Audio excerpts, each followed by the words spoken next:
Hello అందరికీ. ఈరోజు నేను కుండ కొనడానికి వచ్చానండి. ఎందుకంటారా? కుండలో పెరుగన్నం చేయడానికి. అంటే ఇప్పుడు అందరూ ట్రై చేస్తున్నారు కదా! కుండలో పెరుగన్నం తింటే ఇమ్యూనిటీ పవర్ బాగా ఇంక్రీజ్ అవుతుంది అనేసి. సో, నేను కూడా ట్రై చేద్దాము అని చెప్పేసి కొనడానికి వచ్చాను. సో, ఈ సైజ్ అయితే నాకు పర్ఫెక్ట్ అనిపిస్తుంది.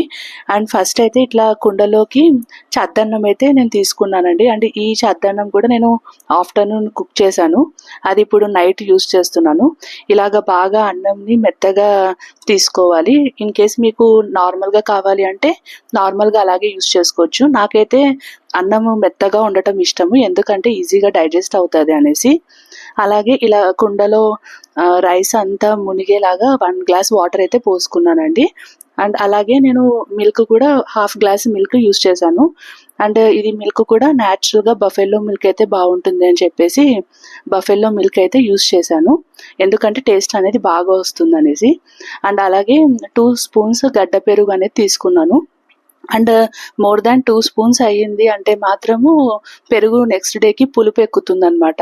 సో, అందుకు నేను 2 స్పూన్సే యూజ్ చేశాను. అలాగే నాకు కొంచెం ఆనియన్స్ ఎక్కువగా తినడం అంటే ఇష్టము. సో, నేనైతే 2 ఆనియన్స్ కట్ చేసుకున్నాను ఇక్కడ.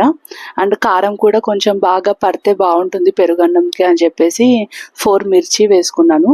అండ్ ఓవర్ నైట్ ఇలాగా ఉంచేసి మార్నింగ్ ఇలా ఓపెన్ చేసి చూస్తే ఇలాగా ఉందండి. సో, నేనైతే ఫస్ట్ టైం ట్రై చేశాను ఎలా ఉంటుంది అనేసి. ఇంతవరకు అయితే ఇలా పెరుగన్నం నైట్ చేసుకొని మార్నింగ్ అయితే ఇలా తినడం ఎప్పుడు జరగలేదు. సో, నాకైతే చాలా అంటే చాలా బాగా నచ్చింది. ఇలా మీరు కూడా ఎప్పుడైనా ట్రై చేశారా? ట్రై చేసింటే నాకు కమెంట్‌లో మెన్షన్ చేయండి. నాకైతే బాగా అనిపించింది. సో, ఇది తినడం వల్ల ఇమ్యూనిటీ పవర్ కూడా చాలా అంటే చాలా బాగుంటుంది. ఇంక్రీజ్ అవుతుందండి. మీకు ఈ వీడియో నచ్చినట్లయితే like, share and subscribe. Thank you.